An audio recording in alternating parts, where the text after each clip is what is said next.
Mekah yang semula hanya ditinggali oleh Hajar dan Nabi Ismail, seiring dengan berjalannya waktu, berubah menjadi sebuah negeri yang besar.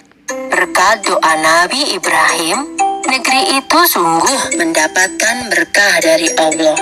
Masyarakatnya hidup dalam kecukupan dan sejahtera. Beribu-ribu tahun kemudian, Mekah berubah menjadi negeri yang sangat kejam. Sebagian besar masyarakatnya mulai melupakan ajaran agama yang benar dan berganti menyembah berhala-berhala yang mereka ciptakan sendiri. Di antaranya adalah Saman, Watan, Musyun, dan masih banyak lainnya. Semua itu adalah Tuhan yang mereka ciptakan dari batu, kayu, ataupun logam. Kaum Quraisy menganggap harta adalah segalanya. Bagi yang memiliki harta paling banyak, dialah yang akan menjadi pemimpin. Demi mencapai kehormatan dan kedudukan, mereka menghalalkan segala cara. Karena itu pula, mereka seringkali terlibat dalam perselisihan dan kadang-kadang menimbulkan perang antar saudara.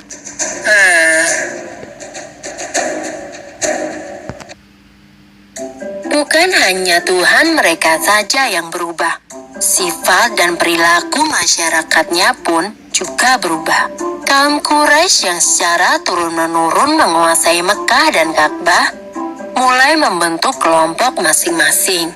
Mereka sangat berkuasa dan kaya raya. Namun kekayaan itu mereka dapatkan dengan cara yang tidak halal. Merampok, memeras rakyat kecil, berjudi, curang dalam berdagang, dan perbudakan yang sangat kejam.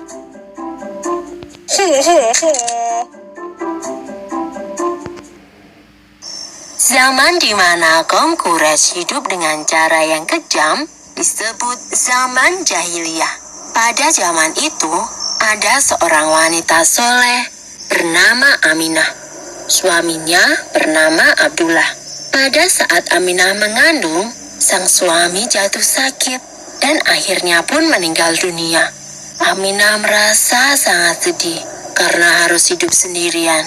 Pada suatu malam, ia bermimpi melihat bulan jatuh ke pangkuannya.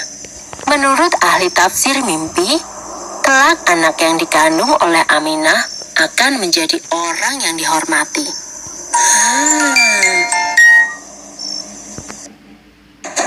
Mekah dan Ka'bah semakin ramai dan berkembang. Orang dari segala penjuru selalu berkunjung ke Mekah untuk beribadah dan juga berdagang. Kemajuan Mekah membuat Abraha, seorang gubernur di Yaman, merasa kesal. Ia telah membuat rumah ibadah yang jauh lebih besar dan lebih megah daripada Ka'bah. Namun, tidak ada satupun orang yang mau beribadah ke Yaman. Abraha lalu memerintahkan agar semua pasukannya bersiap-siap. Mereka akan menyerang Mekah dan menghancurkan Ka'bah.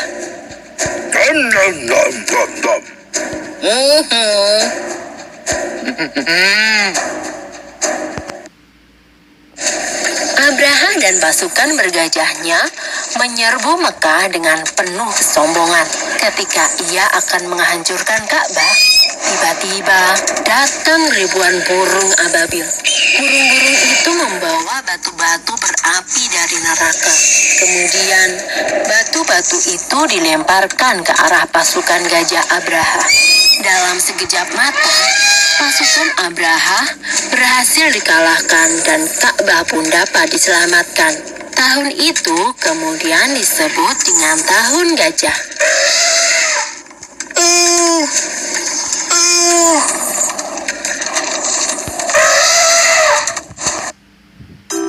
Pada Tahun Gajah itu pula, Aminah melahirkan putranya.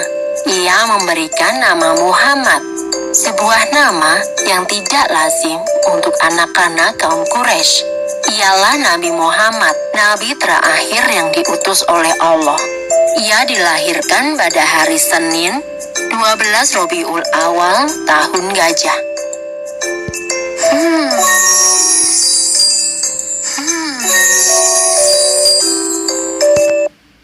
Selesai. Sumber dalam Al-Quran terdapat dalam surat Al-Fil ayat 1-5 yang artinya, apakah kamu tidak memperhatikan bagaimana Tuhanmu telah bertindak terhadap tentara bergajah? Bukankah Dia telah menjadikan tipu daya mereka untuk menghancurkan Ka'bah itu sia-sia? Dan Dia mengirimkan kepada mereka burung yang berbondong-bondong, yang melempari mereka dengan batu berasal dari tanah yang terbakar. Lalu Dia menjadikan mereka seperti daun-daun yang dimakan ulat.